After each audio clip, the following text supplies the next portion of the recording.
Ჟონდალები და ნაკლებად გავს პროტესტი, რომ სამგოვიერო ცერემონიალს გავს რა. Რაღაც თქოს პარაშვიდზე მიდიხარ და იცი რომ მისვლა ყოველ შემთხვევაში არსებითად არც არ შეცვლის.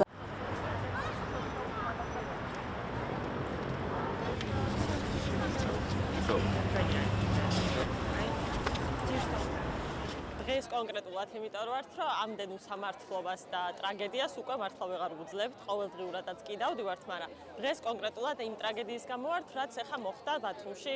ორი პატარა ბავშვის სიცოცხლე შეეწირა. ამ დაუდევრობას ახლა რაცაც მთავრობა იჩენს, ჩემი პირადი აზრით და ზოგადად ვინც აქ არის დარწმუნებული ვარ ყველას აზრით, მთავრობა არის მაგაზე პასუხისმგებელი, იმიტომ რომ საჯარო სივრცეში ეს თავახტილით ხილების დატოვება, სადაც ბავშვებიც მოძრაობენ,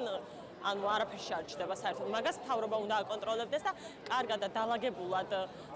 გამართული სისტემა რო გქონდეს ესეთი რაღაცები არც უნდა ხდებოდეს და ეხა ბოლო რამდენიმე ალბათ არც ერთი დედისთვის არ იქნება ის ემოციები რაც მე